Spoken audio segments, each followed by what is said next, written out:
Retarded. Oh shit! What's up, people? Oh no! But we're here. It's Popcorn and Pints. Stephen King's The Shining, the miniseries. We watched it. We watched it. We watched it. And we're about to review it. Yep. Where's James? Right here. Shut up. Oh shit! What's good, gents? Colored guys today. I'm excited to talk about Sweetback's badass winter vacation. So, I forgot Melvin Van Peebles was in this movie. And that was just lovely. It's Mario Van Peebles' dad. And one of the forefronts of the black exploitation movement in the 70s. In this movie. In The Shining. This I'm just gonna get right out and say it. This wasn't good. Well, you want to give ratings? This wasn't good at all. Yeah, let's hop in the ratings really quick. James, what you got for us? Dude, I like the details in the stuff in it, but the acting was so bad. But so I'm giving it a 7 still. Oh wow. I had fun. How about you, gamer? Fucking 3. Mick? I don't think it's a 3 personally, but I give it a 6. I'll give it a 3.5. This shit was long, boring. The acting sucked. I couldn't stand that little kid and his buck teeth. He couldn't close his fucking mouth, and he's throughout the whole. First of all, movie. leave Eli Manning alone. Well, shit. He should have did so. He should have just stuck the football instead of this shit. But it felt cheap and cheesy. It didn't feel like The Shining to me. Like, especially after watching it last week, and I'm just talking The Shining, not even Dr. Sleep, but especially after watching The Shining last week and all the positives we had for it, even though I said it was over, I gave it a 9, but like how, for example, like the atmosphere, the fear from it, the storytelling, the vibe, the feeling, I got none of that from this. I got a boring TV series that was too fucking long. Yeah, it doesn't help that we watched it the whole 4.5 hour thing. Yeah, because like at least you had when this first came out, which I remember watching it when it first came out. And again, I would watching it again now. I remember in it was 1997 when it came out. Yeah. I watched all 3 episodes because it was only like the same week. I forget what days it was, but it was like in the spring, I believe. But did they do it how probably similar to the It miniseries as far as showing it? Yeah. It was multiple days. Most of his were like that, like The Stands, Desperation. One that came out that we're doing next month that came out a year after this and started the other half of the brotherly duo from Wings, that Tim Daly, which I think is a better movie than this. But the thing I like about this movie is it is 100% Stephen King's vision of The Shining. And when you watch this, and I do say if you love the original Shining, you should watch this because it will give you an appreciation for what Kubrick was trying to do. But it also, I think, gives you an appreciation of why Stephen King didn't love Kubrick's version. Mm-hmm.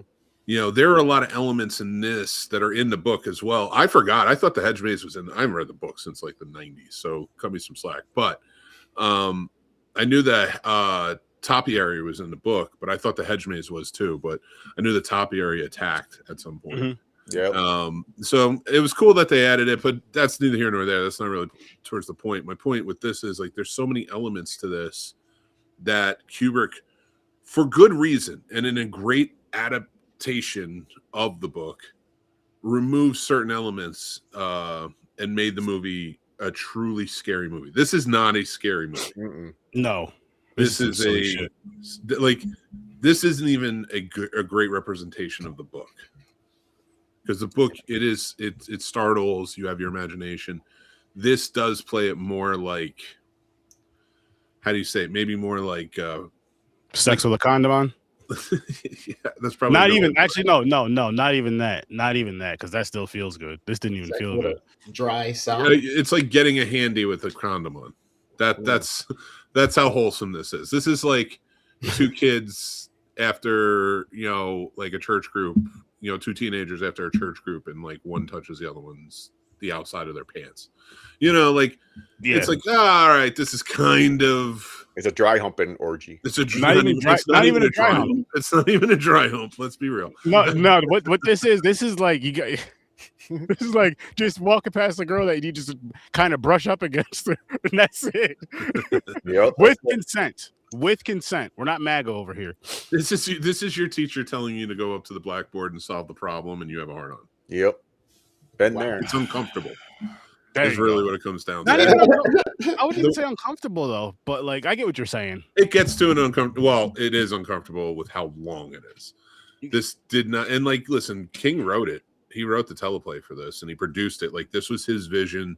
He got Mick Garris, who's directed some other stuff. He directed The Stand and other things. So, like, I'm glad they got Mick Garris. Mick Garris did make it look cool, but like for this one, it bugs me because the original, regardless of whether he agrees, does hit the same themes.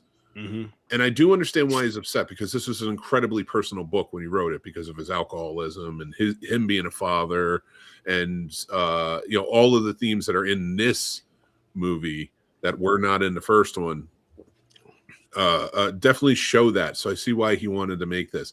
It's almost like somebody took your book, adapted it in a really cool way that everybody loves, but they forgot the things that were so personal to you writing it.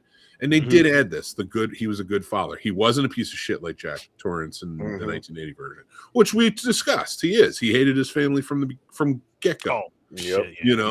And that was the point. And I think that made it more realistic, whereas here, him fighting would have been good if there were more interactions. We had 4.5 hours, and we didn't get to the interactions until like the third episode. Yep. So like, you're kind of like, how many times can you watch swing when somebody walks out of the frame before you're like, all right, we get it, something's here. Like, I don't know, like this movie just added too much and it didn't need it. Yeah, the best thing about this movie is that it was shot at the well, they call it the Stanley now, but the Stanley, and I got to go there, so that was dope. But other than that, everything else about this movie for the most part I didn't like. So this is the real hotel. Yes, this is the real hotel, and then the good movie, The Shining. Yeah. That one was shot, I believe it was like on set somewhere in England. Mm-hmm. I guess because it was a lot cheaper. I don't know. No. I looked it up. It's in Colorado as well. The Overlook is only from The Shining. The Stanley is the one that he stayed at with room 217. Yes, that's what I mean. Yeah. Where Stephen King Kubrick stayed picked at, this one picked the other one. Where Stephen King stayed at is where this miniseries was shot, which is in Colorado, which I got to visit and go on tour, do a little tour thing to do, which I'd love to do it again. And like I said, that's the only way I'll watch The Shining again. Not this bullshit, but the other one is in the Stanley. I know it's not the same one where the movie was shot, but I think you still get the feel. You probably get better feels watching that than watching this. You watch this, be like, oh, cool, I can go down this hall, but I don't want to watch 4 hours of this again. I don't even want to watch 45 minutes of this again. I don't ever want to see this again in my life. Like, stop hating on it. This is 1,000% retired for good. Never watching it again unless I have to for a show. But I don't see us reviewing this again. So just throw it in. This is not worth the late fees. This would have been brought back the same day. Like, yo, my mom grabbed the wrong Shining.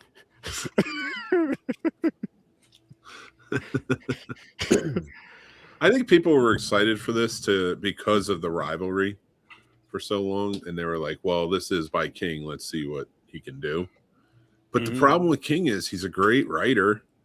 He was a better writer before his accident. I'm going to say that right now. Like, his books since have been good. Like, I like the Mr. Mercedes and a few others, but his stuff was dark. And granted, I know it was substance abuse and things like that going on in his life, but like, they led to some great, terrifying stories that have, when he's not at the helm, can be pretty good on screen. When he's at the helm, It's not so good. Yeah, they showed it, in my opinion. Can I tell you why I like this? Yeah, of course. Okay, so listen. Okay, let me do negatives really quick. I hated the acting. Aaron, I agree with you. That kid was annoying. Like, he sounds like fucking give him an inhaler. Sounds like he had asthma. What else? I didn't like. Okay, let's go with the like. Okay, so I like the extra stuff in this. I like them showing the other ghosts and furniture moving and tripping the wife and everything. I thought that part was cool. The lions, like if that was made today with the CGI, it'll be awesome. But that was bad. That was so bad. But I didn't hate this. I like the makeup when Jack turns and he's like he has Andy in that corner and he's fighting and his face goes back to normal a little bit, but then turns back into the demon looking. Yeah, the only thing I would say that is a little more realistic is the way she reacts. Yeah, his possibility of alcoholism and his abusive ways. Rebecca De Mornay does a good job in how she reacts and like has like a mistrust, whereas Wendy did a good job. That's why I kind of like Wendy, played by Shelley Duvall.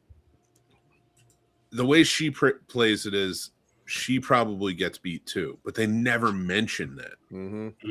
You know, and the reason because she never really wants to like set him off. In that movie, it's tiptoeing everything. It's okay, Jack, you know, whatever. But in this movie, she challenges him because she's like, "I've seen what you can do." Yep. Well, I feel like it. I did like that aspect of it. Their dynamic there. Between the two, though, with like you were saying with Shelley Duvall's character, she was more like you were saying, like she was abused. She was scared of him, and this she wasn't scared of him at all. Yeah, no, she was tired of his shit and didn't want him to, like in a sense of like, if we're rebuilding, I want to make sure this is the right move. Now, she did make a lot of stupid decisions for somebody who is willing to push back. Like he was only clean for 5 months. I do like that they added that aspect to it, like Ullman kind of not liking him, like, you know, and which is a real aspect of it, but not in the original. Questioning his alcoholism and what comes into play. So there's some solid aspects to this movie. But it's 4.5 hours. Yeah, it's wild. Too long. It's too much in between beautiful imagery and trying to build an atmosphere, but you can't build an atmosphere for 20 minutes straight. Like you just can't. Like that's too much atmosphere. We need more. Yeah. And it wasn't there. Yeah, like I said, you didn't get the I'm trying to think of a word I used last week, but you just didn't get like you got the atmosphere, yes, and they overdone it, but you didn't get like the creepy vibes from this at all. No, I didn't at least. So like the scary vibes, uncomfortable vibes, like that kind of thing to where it's like, yo, if I stepped in there, I don't know if I'll make it out. This one, I feel like I just walk in there, take a shit in every single room, and then leave when I feel like leaving. Like I didn't feel threatened at all with this atmosphere of this film, with just the way they were telling the story. And because everything took so long, and like you were saying, it was mostly the second or third act is when shit started happening. And I'm just like, and I don't mind a slow burn. I love a slow burn. I mean, we just did Frankenstein last Thursday. Fucking gorgeous movie, slow burn, but everything mattered. Everything worked. I feel like a lot of things did not matter. But The Shining too. Sorry, I don't mean to interrupt, but like The Shining 2 last week, and even Dr. Sleep, slow burns. It did, but they were better slow burns. But that's what I mean. Like, so like it can be done is what I'm saying. Yeah, and yeah. Okay, yeah. I think this personally is something that I've talked about with other writers who, when it transcends into screen, it's tough because they don't want to let shit go. You have to. And that's the problem. You got a 4.5 hour miniseries that you don't need all of it. And you know what, too? Let's just really quick, because we already did this one. Let's compare this to It. Yes, we said that It Chapter 1 and Chapter 2 are better than the miniseries, but that miniseries is at least worth. I probably won't watch it again, but that miniseries is at least worth watching. And it's talked about amongst, I'll say, Stephen King fans and horror fans. I've never, and I'm not saying I've been in every single conversation. So I'm sure there's people that are fans of this and that'll talk about it. But just as a whole, I've never heard people talk about this one right here in conversation at all, besides us right now. Like, I've never heard people talk about this in conversation at all. bring it up, being on social media, seeing I've never seen people talking about. I'm gonna, we're all a bunch of groups and all this other shit. I may have missed it, but I'm just saying, like, even with the going back to the miniseries, like, people still talk about Tim Curry versus Skarsgård as far as who played the better. You don't get that with this. You don't get that with this a lot, and that sucks. Like, I wish this was really good, even if it had to be 3 or 4 hours. I wish it was really good and just like at least on par with.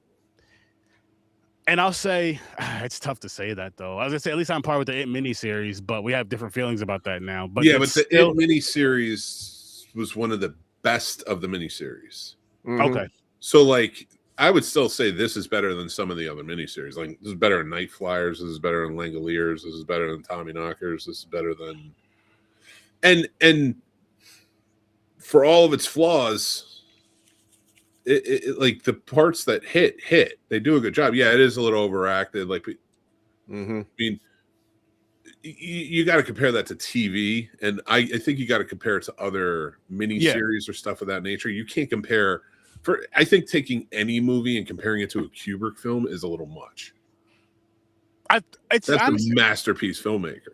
It's more so of, I mean, yes, kind of comparing the movies, but more so of just like, again, the way the story was told, and this just didn't feel like The Shining to me at all. Again, besides it being in the Stanley, in the hotel that it's at, and the title, it did not feel like The Shining to me. I know they had the same names, but there's no way Stephen King isn't hearing this and being like, "Fuck this guy." Listen,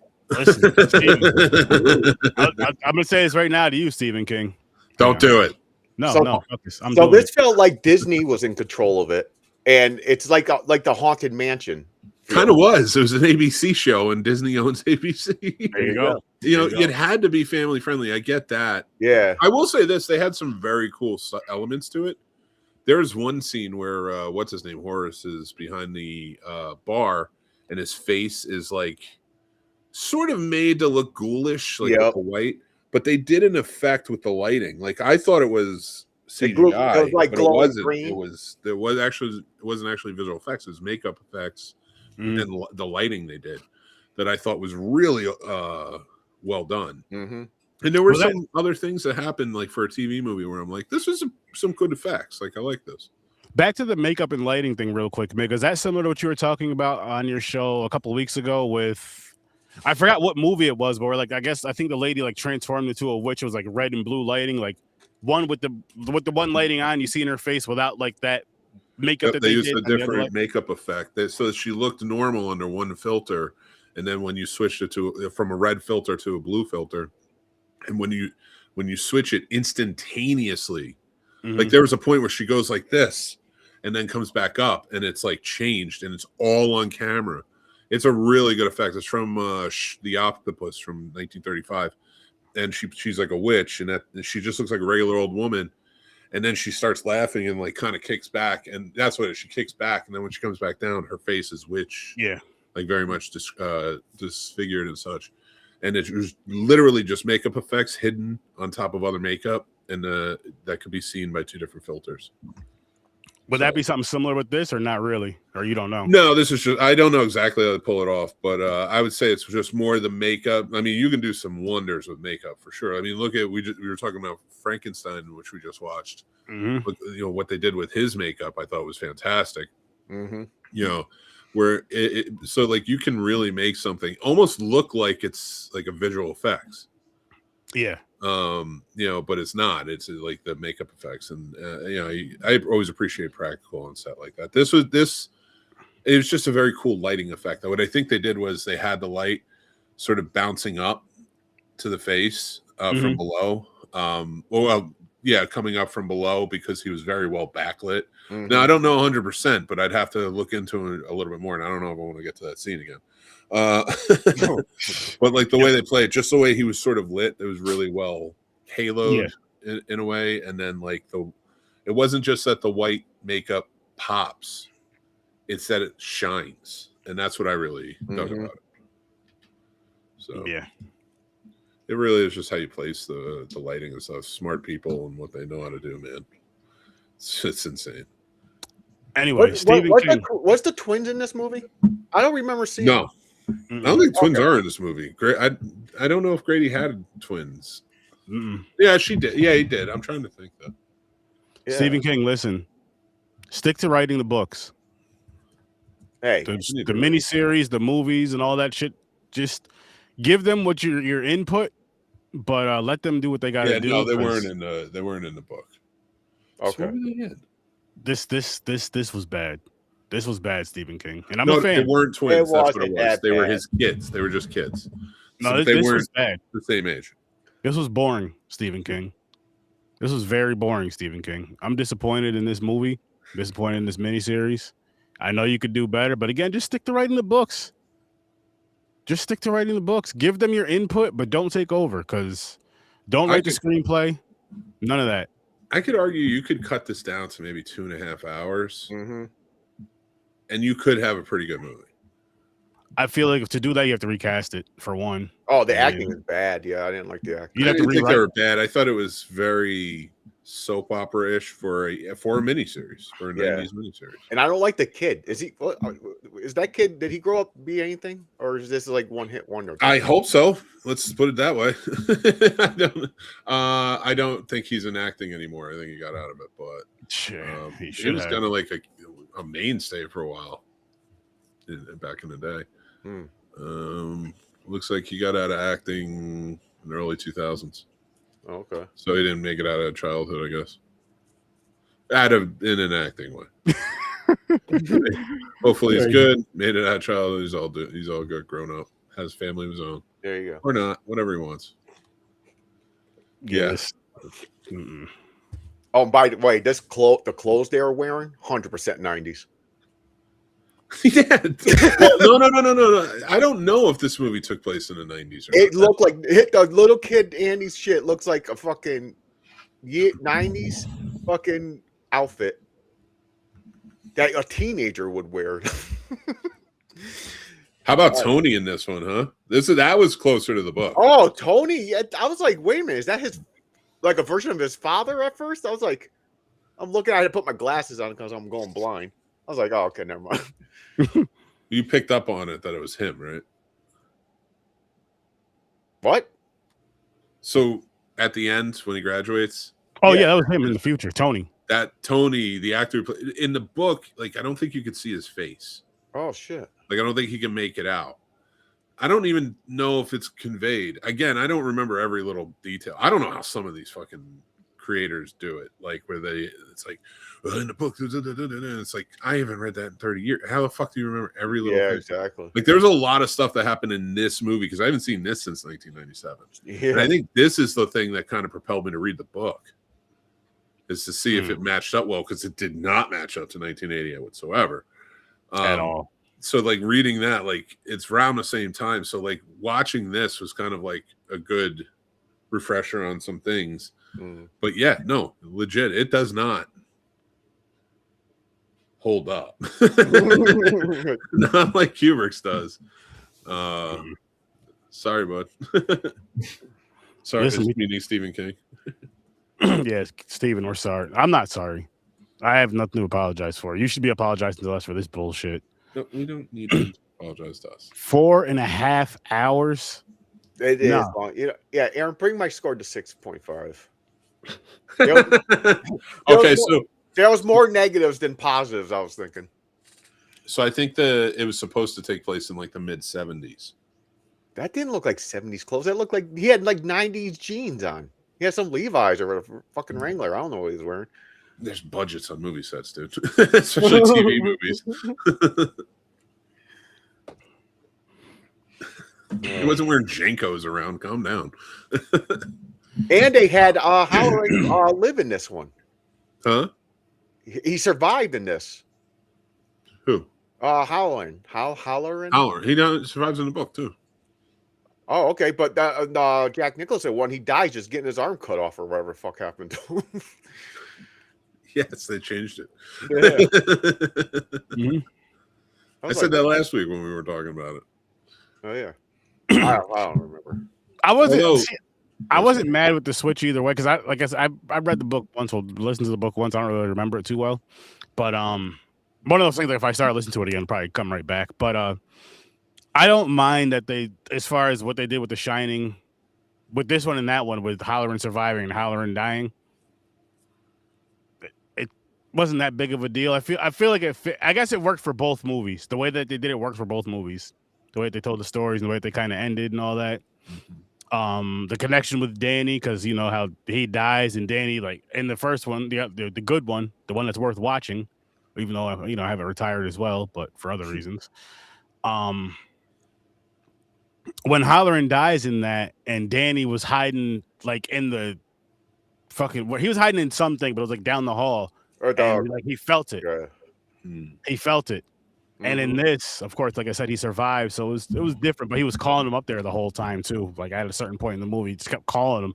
Like this dude was out here trying to eat some dinner and get some, and this little cock blocker, Halloran, help! I got daddy issues.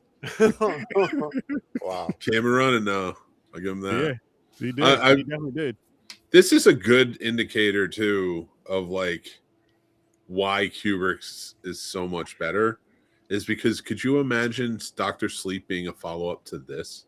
Oh my god. Jesus. Yeah. No. Like even Mike Flanagan had to be like, we gotta go off some stuff. On top of that, to say that too, like The Shining came out in the 80s. Dr. Sleep came out in 2019, and it was just like butter going all the way across the warm piece of toast. The way that it just spread over here. And then with this, if they had a Dr. Sleep, it would have been like crunchy peanut butter going over really soft bread that's just going to rip all the way across and piss you off. So, did you recognize the gas station attendant who rents Halloran the thing? Mr. Sam Raimi. There's a lot of people in this movie that I thought it was cool. Oh, shit. Yep. Yeah. Sam Raimi. Shawnee Smith played a waitress in it. There's a few different people in this. Let's see if I can find somebody else. Pat Hingle, remember him? He was the original Commissioner Gordon on the Batman '89. He was the guy who's showing him how to work the shit. Oh shit! Yeah, there's a lot of people in this movie. Oh, Stephen King. Yeah, the preacher in it. I mean, Elliot Gould we saw. Yeah, we got a few people, and like I said, Melvin Van Peebles being in it was just funny to see. Yeah, you have all those people in it, but the movie it was just bad, man. Unfortunately, which you know what, it was bound to happen. I mean, it happened in Horror with Sturd-O-Vision. We hit a stinker a week and a half ago with Until Dark, and we did it here with this one. We're gonna get back to some good shit though. That's how bad it is. Listen, I enjoyed this I used to love these miniseries when they came out in the 90s.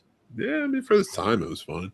Yeah, but yeah, it is bad. You know what it is though, like maybe just because I don't know. Actually, I kind of do. I don't think I would have liked it back then either, but maybe I would have liked it a little bit more back if I would have seen it back in the day versus now.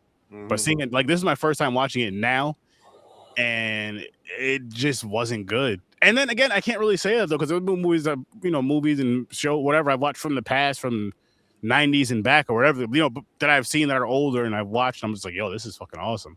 As far as first time watches around my adulthood age, and this just unfortunately too, because I really, really wanted to like this. And I knew, I mean, at the same time, Stephen King has a lot of adaptations out there. We're doing 2 years worth, so there's obviously gonna be some shit that's gonna be like, this doesn't take the cake. I'm actually gonna move my score down to a 2. Damn. Yeah, this just really bothered me. This just really, again, because like I said, how important it was for these stories, for the acting. It has to be on par. It has to be boom. It can't be way down here with a decent. I don't even feel like the story. I don't feel like it was written well. The story was told well. I know it's more towards the book, but they did a bad job at putting it on film, putting it on screen, putting it on our TV screens, whatever you want to call it. They did a really bad job at that. And then you throw in the acting, and it's just like, oh man, it's like a roller coaster of bullshit, in my opinion. Again, my favorite part of this movie, the only reason I'm giving it a 2, the Stanley. Mm. That's it. That's really it for me. Everything else I really didn't care about. I really did not care about for this. I'm just like, I just gotta watch it for the show. Like it felt like, and that's bad. I hate when I'm watching something and it feels like more of a chore than a joy. And this felt like a long chore. Like, yo, listen, you got to do the dishes and go right outside, do the yard, then go right out front, do the front yard, then go inside and do the laundry, and then fucking just do a bunch of shit that's gonna take 4 hours. Whatever it is, it's gonna take 4 hours that you don't want to do that day. That's what this was. That's exactly what this was for me. So much hate. 4.5 hours, and I did this over 2 days. I watched 2 hours yesterday, or 2.5 yesterday, and 2 today, and it just dragged. It really dragged, like your dog dragging their asshole on the floor when they got to go out. Listen, I don't think that you fully appreciate that this is a movie that needs to be enjoyed all the way through at once. I watched it. I did do that. I'm kidding. They did it the first time it came out. It was three night event, dude. Yeah. The fact that they leave the credits in each chapter. Yeah. Yo. And you're like, as soon as the credits roll, and you like, it deflates you the first time the credits roll, and you're like, I still have 3.5 hours of this movie. Like, I still have so much more time left. So what was funny is like because I forgot how long it was watching it yesterday. So after the first 2 hours go, right, I'm like, oh shit. I'm like, this is done. And then you see it coming back on again. And I'm like, what the fuck? You know what it made me think of? That Lamb Chop song. Yeah, this is a song that never. I'll stop there. There were some moments where I'm kind of like, fuck, do something. Mm-hmm. Do something. Oh when he was playing in the snow at one point, and like everything's it's supposed to be tense because everything's sort of moving in on him with the animals. But like it was just so fucking boring. Even her getting locked in the office, you're like, oh my god, like this is ridiculous. I'm glad you brought that up because I want to talk about that whole scene. First of all, I want to talk about the bad parenting, right? All this crazy, wild shit is going on this whole time in your house. All of a sudden, you're just gonna and you guys just moved here. All of a sudden, you're just gonna let your little 7-year-old, after something literally just went down that day or the day before. Oh yeah, go outside and play it by yourself. Mommy's gonna be here cleaning the windows, and then she just walks away because she hears something. Like, what the fuck kind of shit is that? That's awful. And then she gets locked in the room. There's this big old glass right in the door, and you're just sitting there for 25 minutes, which I'm talking showtime, movie time, not the actual time. Jack, help me! I'm like, break the fucking window and get the fuck out of there. And then she does that. The door opens and she runs out. Somehow it trips over the ball. I'm like, what the fuck are you doing? The ball is right there. You have all this room in the hall to run, but you decide to just step on the ball and fall. That's stupid. Like, what in the actual fuck? Dude, there was a point later, like 3 hours later, where I forget what she was seeing because she was like, she does her own stunts, guys. She also climbed the elevator. But there was one point where she's backing up and then you see the ball on the floor and I'm like, are they going to do this gag again? Are they going to make her? And thankfully they didn't. Like, she picks it up, but I'm like, she was starting to get closer and closer to it. And I'm like, are they really going to make her fall on this thing again? Oh my God. Like are we serious right now? How? If it worked the first movie at that point. It's more true to the book with the mallet, the croquet mallet. There's no axe in it. So when he takes the axe to Scatman Carruthers, Dick Halloran in the Kubrick version, and he dies, that felt like this felt like more of a definitive death than even the axe did. He beat the shit out of that old man, and like left him for. He even thought he was dead. He said at one point, "He's like, Halloran's dead. I mean, what does it matter?" And I'm just like, how did an axe to the chest look like more of a wound you can walk away from than this? And he still walks away from it. Even the girl, he fucking blasted her in the stomach with the thing, took her knee out. Yep.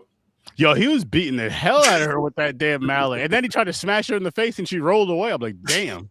Yo, He beat her like looked like he wanted to beat Jack Nicholson looked like he wanted to beat his wife and kid in the first one. Yep. Mm-hmm. This one, he was always trying to fight with it, but then at one point, it's like, guess you got that, and oh my god. And if it wasn't so cerebral because it hits, because I've heard it, but the time to take your medicine, Mm-hmm. he kept saying it too much. I'm like, Jesus. I was like, Every single time. King heard that too much as a kid or something. Like that's like one of his triggers. Yeah. Oh, when she cracked him over the head with the Jack Daniels bottle, that shit was kind of funny. I was like, oh my god. He scared me a little bit too because he kept quoting his dad, who was played by Miguel Ferrer, who I like the voice, who was a Night Flyer and a few other things. So he's Stephen King royalty, and a great actor. But like they kept playing up the dad thing, and he kept like quoting his dad throughout the entire thing, and I'm like, thank God I didn't turn into this. like he was just quoting his dad. My dad used to say, and I'm like, well, that doesn't make a whole lot of sense. Your dad wasn't too smart of a person. Yeah. Oh, sorry. No, I'm just. Oh man, I didn't like this. I did like that they made him an actual good writer, though. Like he could write. Like he knew. Like he. Nicholson does not carry himself like a teacher in any way, especially an English teacher who wants to write a book. He has no elegance. That's why, like, I love it because he doesn't write a book. He's not talented, so it makes sense. He's always posing. But that's not the case here. He's not supposed to feel like a poser. He's supposed to be somebody who can write. He's just too far gone with his trauma and his drinking. So, but the way he speaks, it sounds like an English teacher. Definitely not an English. Oh yeah, that's true. Yeah, you know, he's and his son being so into reading and things like that. Like it made more sense. It was like more tangibles that in the movie that sort of made the character feel a little more grounded. So there were elements of it I did like that they added in, and there were things that were elaborated on that I liked. But you might as well just read the book.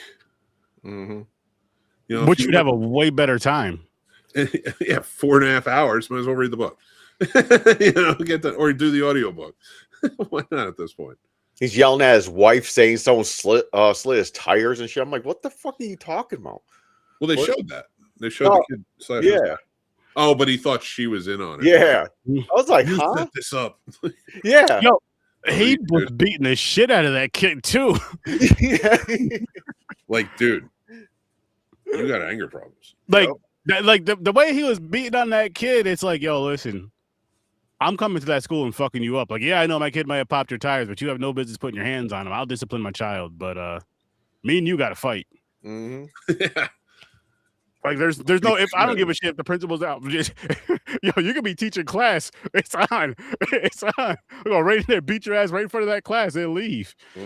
But I will say something that big, especially if this takes place in the 70s, something that big to happen makes sense why he cannot find a job anywhere. It's not because of his drinking.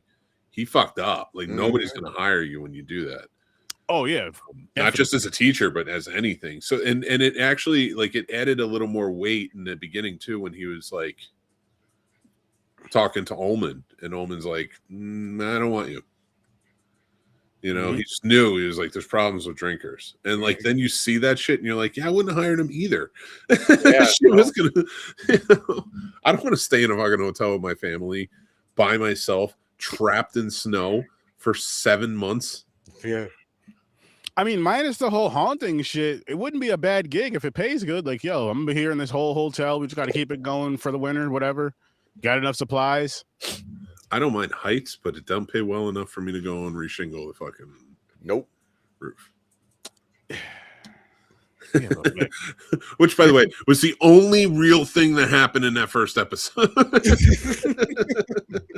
and then the bee's nest thing, the wasp. Sorry, Oh, the the wasp wasp nest. nest. I like that part. I like that scene.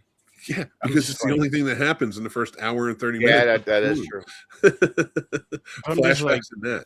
This movie I'm was like, like the first half an hour and a half was like Ghost Rider. For that though, I'm like most people, you know, when you get rid of the, you know, you kill all the bees, and you usually get rid of the. Well, no, I know some people do save it and preserve it. I'm like, I feel like they. Well, obviously the house brought the bees back, but I'm like, that's not something I'd be bringing into my kid's room. Like, nah, My kid wouldn't even know I did it. I would no, have thrown it away. exact or burned it or something. You'd have got rid of it, like not just leave it there.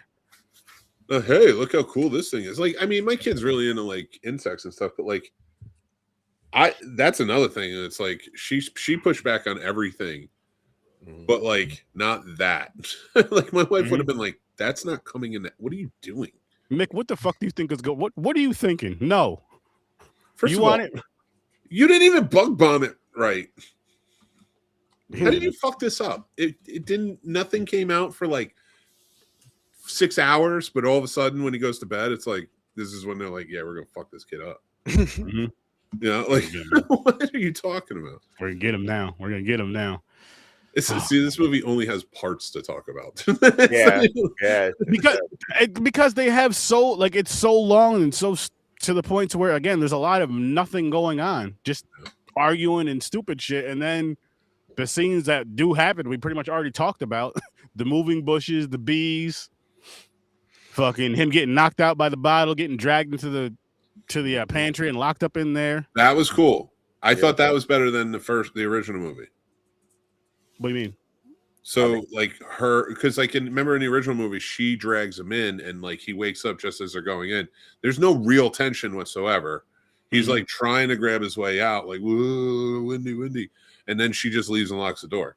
This at least was like he was waking up. She was like frantically trying to get him in there as quick as possible before he woke up. The kid's trying to open the latch. Like there was fear there. Like he brings him in. And like he's like, oh, and then like grabs the kid and she's got to wrestle him away, then close the door and he's trying to bang through. Like that was a really tense moment that I thought was done better than the original movie and filmed well. Like Mick Garris is a good filmmaker and he's a good horror filmmaker, especially. This is just I really think this was an oversight issue. This was Stephen King was there for every bit of it.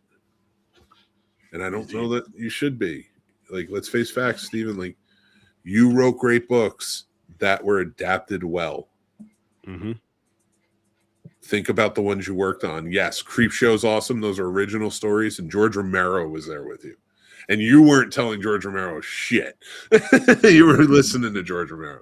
Yeah. So there's elements there where it's like we all know what Maximum Overdrive was, the one and only movie he ever directed.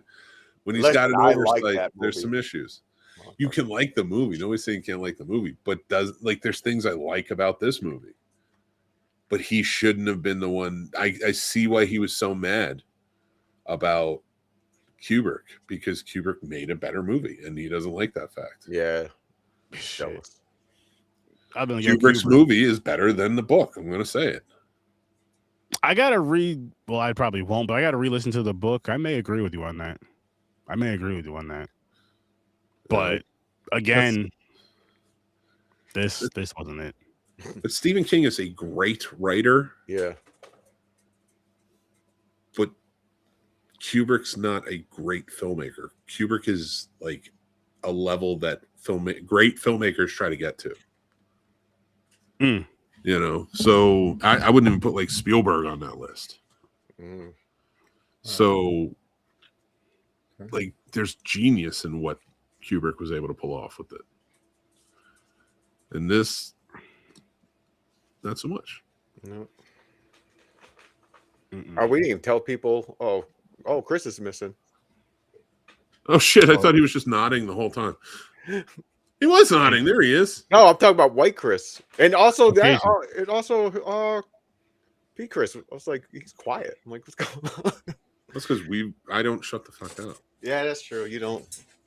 I will now. Oh my God. So you want to take it away a little bit, gamer? He's like, not really. So my mama told me, never say nothing if you ain't got nothing nice to say. There you go. Yeah, but she wasn't talking about podcasting though. You don't got nothing nice to say. You go I ahead have and say something it. to say. I done said it. It pissed me off having to watch it as it kept going on longer and longer. This was absolutely a pure ego fucking driven project because simply the other one was that much better and done that much better. Sorry, bud. You tried. Let other people do what they do. You do what you do. Provide the source and let the rest of the people who come together as a team make these things awesome. Sorry, dude. Sorry, But yeah, he took his sunglasses off for that one. He's like, I gotta look you right in the eye, Steven. We need to have a conversation. our brethren isn't here. He abandoned us tonight. Mm-hmm. He made another friend. Yeah. He didn't complete the King-tastic voyage. Nope. Fail. But we're not gonna tell him till the end. Oh. Yeah, I gave 3 points because it's a movie. A camera was used. There was some decent lighting effects and angles, but the sound was not as good as the Kubrick movie. The acting was not as good as the Kubrick movie. The budget clearly was not as good as the Kubrick movie, yet it was way longer, which means you just wasted resources even more than you fucking thought you was probably going to do anyway with less. Mm-hmm. Yes. Which again, we're gonna revise this wheel, but oh yeah, I got to send you that list. The crew. Oh my god. It's all ego. I think how do you anyway? No, keep going, man, because it's like, yo, you fucked your own fucking thing, bro. Yeah. Like you fucked your own project. That's like the Sistine Chapel is done, and Michelangelo came back and said, nah. Now it's done. Why do you think he didn't direct it? He was like, this would be Mick's problem. But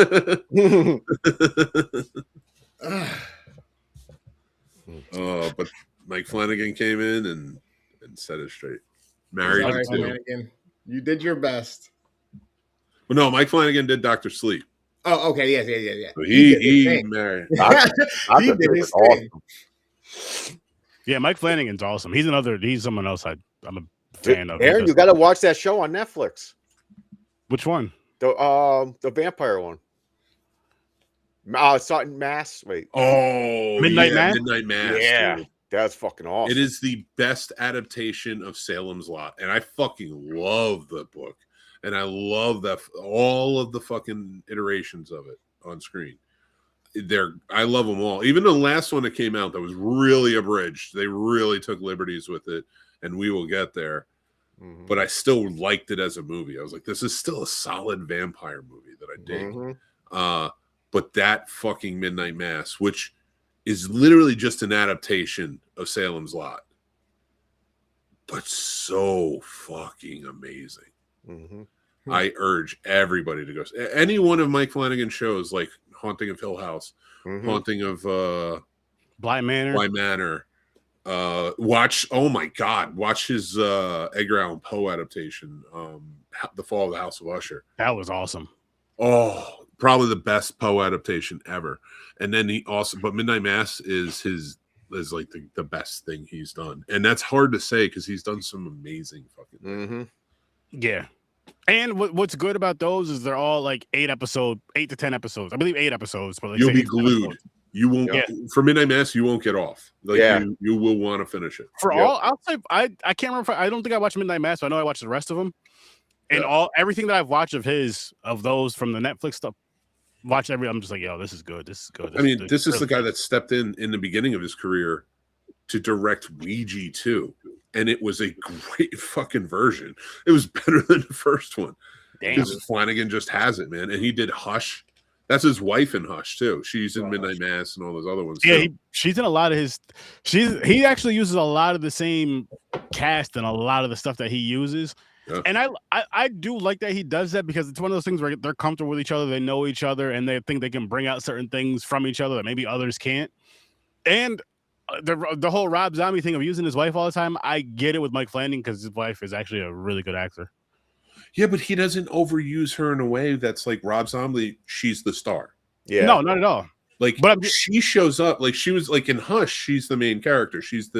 So anybody who hasn't seen Hush, she's a deaf character who lives in like a nice house cabin in the woods. It's not weird. Like it's just like a countryside, and a masked killer is coming to kill her, but she's deaf. So, and she's mute. So like she can't. Like she has to survive, and it's so well done for a slasher film. Oh, it's awesome. It is awesome. But Midnight Mass, yeah, she plays like the main.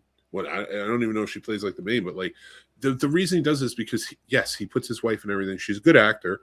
She's a much better actor than Sherry Moon Zombie, and the reason I say that is because what we're talking about, the connection between that. But she was in the Life of Chuck, but she was like a small role. She wasn't one of the main roles that you're seeing throughout the entire thing. So it's not forced down your throat. He finds the right role. Mm-hmm. He definitely does. He definitely does. And I respect that. And I appreciate that. And I wish he was the one that did this shit. Because it would have been so much better. Like we would have been talking about how well, like, this was so freaking phenomenally done that wow, and all this. Pretty much what we said about Dr. Sleep. I would love to see him. He's remaking The Mist. Why not do another Shining? Just kind of like give him and Andy Muschietti, the one who's doing It, Welcome to Derry, and did the It movies. Give them the reins. Like, let them connect with like the one who did The Longest Walk.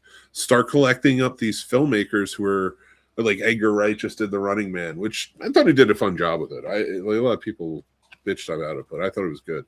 Mm-hmm. Like all of these different things, like, and start creating that world. Make sure, like, I don't know, I just feel like you could do it. And right now every fucking company is becoming one anyway. Yeah. So you could pull it off. You have fucking the Avengers versus the Shining staying at the Overlook at some point. I wouldn't be mad at that though, Mick, what you're saying about the guy who did the person who did The Longest Walk. And then Andy Muschietti and Mike Flanagan, like those, even if it was just those three being the ones that were just like, okay, we're going to take. Stephen King is like, listen, I want you guys to take over the adaptations, make the connections and all that. I want you guys to work together. This, that, and the third. Andy Muschietti, it is yours, but it is still your, like, you know what I mean? Just because you did Welcome to Derry and Chapter 1 and Chapter 2, and so on and so forth with the other guys, and just kind of see where that can go. And my goodness, like, it's kind of fun. Oh, wait, did he direct this? I looked up the Salem's Lot movie that came out in 2024 because of what you're saying. Because it was Gary Doberman directed that, and I guess he only directed two other things. He directed Salem's Lot and Annabelle Comes Home. Yeah, have him jump in there because, like, again, like his Salem's Lot was fucked over. It wasn't his fault, and he still put a pretty good movie together, a vampire movie. Mm-hmm.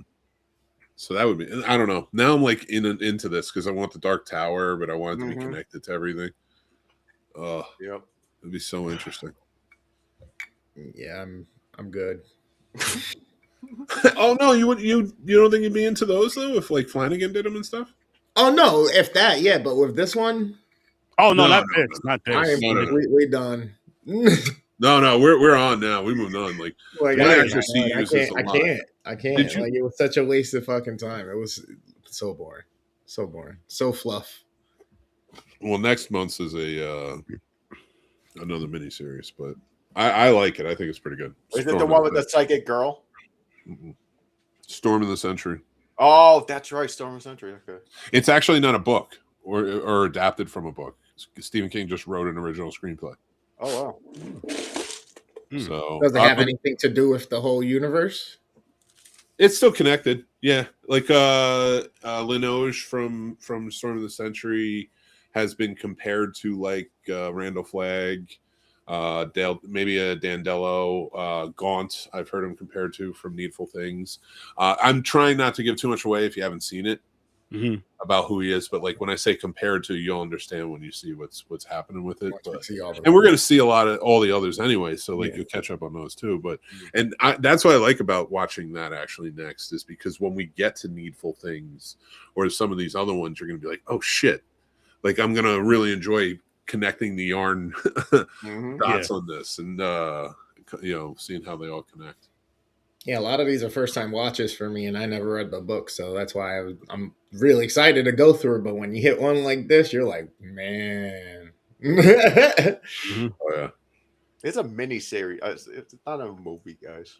But still, I mean, again, going back to it was better than this. It was better than this. Well, that means they had more opportunity to get it right. It was a miniseries. They had more time. I think this could have been an effective mini. See, I don't agree with the acting being bad. I think it's a little over the top, but it like maybe because I'm older and I watched a lot of these miniseries, because not just these miniseries were every fucking week. Yep. And a lot of people like, but you guys were big horror guys, but I watched all the miniseries because I like movies. So like, whether it be action or drama or whatever, and the acting was always sort of similar. So this really still feels in line with those ABC miniseries you used to see back in the day, and the acting and how they kind of interact with each other. Yeah. But so it doesn't bother me as much. I like Steven Weber. Rebecca De Mornay was good. Fucking Melvin Van Peebles, man, that gets a point for me. And I don't mind that it was a little over the top because I knew what I was getting. Like, it's not a true horror movie, but like, it's a TV movie horror movie. It's basically Curse of the Swamp Creature, in a way. But I think we would I truly believe that all of our ratings would be a little bit, not much, but a little bit higher than they are if this was like a 2-night event instead of a 3. Because more would have been cut out. I feel like it would have flowed better. We would have gotten to the recognizable parts of the original movie that are all in like the third movie of this one. So you're waiting like 3.5 hours before you even get to any of it. Yep. So and that's the biggest thing. That's the biggest gripe I have, besides the fact that I just wasn't interested and it was boring. But it's like, for it to be 4 out, like I hate when movies or miniseries or whatever you want to call them do shit like that, to where it's way longer than it needs to be, and you feel like it wasn't worth it. It wasn't worth watching, sitting down, putting that time and effort into watching this, and you know what I mean. It wasn't worth sitting down to watch. Honestly, it wasn't worth sitting down to watch, in my opinion. And I don't say that a lot, so again, I'm never gonna tell you not to watch something. Watch this at your own risk. I guess if you want to go down the whole Stephen King thing like we're doing, watch it, yes. But is it worth it? To me, no. Like, again, is it worth the late fees? Fuck no. It's not even worth keeping overnight. Bring that shit right back the same day you watch it. Now, if we never would have got the Kubrick, or if we never would have seen the Kubrick or even known it existed, but only thought this was the only one that existed, do you think your rating would have been different? As far as like watching it now, or first time watching it, I probably still wouldn't like it. Yeah, I don't think it would have been memorable. Yeah, not at all. I mean, it's not going to be memorable. Or at the very least, as memorable as it is now. Like, people are aware of it. They know it's out there. They've probably, people our age have probably seen it back in the day. But that's it. But Kubrick's Shining, like, that's like a top 10 movie of all time for most people in horror section. Yeah. And I mean, I can see why when people talk about The Shining, like going to watch The Shining, this is not even thought about. There's probably a lot of people that don't even know that this shit exists. I didn't. Let alone, you know what I mean? So it's like, like if someone's like, yo, let's go watch The Shining. If somebody said, yo, let's go watch The Shining, and I'm like, I agree to it, and they put this on, I'm leaving. That was the weirdest thing. It's like, I didn't realize this existed, yet then when I was watching it, I got this weird deja vu feeling, but then I was like, why don't I remember this? And then I was learning as it kept going on why I didn't remember it if I did actually see it, because it sucked and I probably turned it off at some point. It's like, fuck this, Sonic is calling or something, or football outside, you know what I mean? Yeah. This was definitely one of those. I don't regret watching it, of course. I mean, I got it out of the way. I can say I seen it. I can be in the conversation about it, but it wouldn't be in a positive circle. So I don't even want to. You know, I'm just being honest. I'm just being honest. Like I can't act like, because there's times with movie fans that they'll say they're a fan of a movie, a franchise, or whatever, just because it's connected to that franchise that they know and love, or that director or writer they know and love. And you have to do the same thing and be honest. It'd be just like if shit, this is like if your kid's fucking up at school. It's like, yo, listen, you need to sit down, read your book, and redo this report.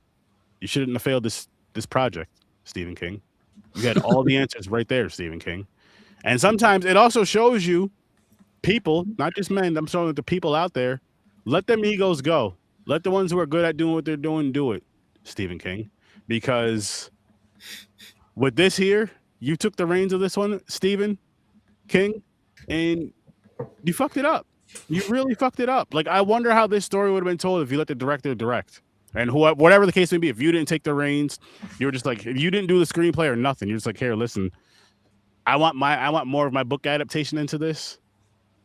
That's it. That's all you had to say. And then let the people who are professionals at that do that. Because you're great at writing stories.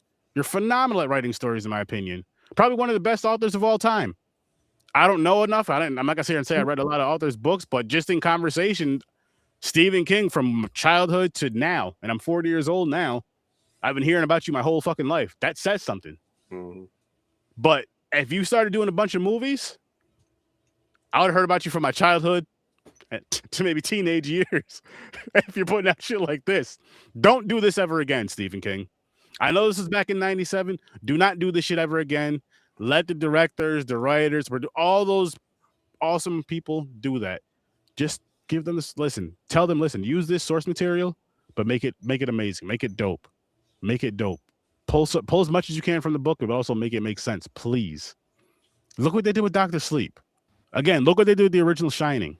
Look what they did with It Chapter 1 and Chapter 2. Wake up, Steven. I know this is from 97, but you need to wake up. Don't let this happen again. And I will be calling you out more. If we go through these movies and I find out you've been taking over some shit, I'm calling you out again. I got love for you, but you got to be called out at times, man. And this is definitely the one you got to be called out at. There's only one way I think he could have made this any worse for Sturdy. Yep. I don't want to piss off Steven. Casting Nicolas Cage as the dad. Oh. Mike Flanagan. Remake Shining. I hit the button again. All right. I'm ready for vacation. No, you don't need to cast Nicolas Cage in any type of Stephen King adaptation. He's gonna ruin it, like he ruins a lot of things. I'll say that. But what are we watching next week? It's new movies because I'm not here. Oh, we didn't pick yet then. Oh, yeah, we did. We picked Cold Storage and Good Luck. Yeah, we did. You're right. That's right. All right, I don't have the thing. Cold Storage. What was the other one? Good Luck. Have fun. Don't die. Oh yeah. All right. Yes, we're gonna be doing those two next week. Which we'll have it all scheduled by that time. But make sure you guys are here next week at 8:00. Gives time for both of those films, and then also make sure you check out Fade Theory. Make sure you check out Worst Damn Gamer.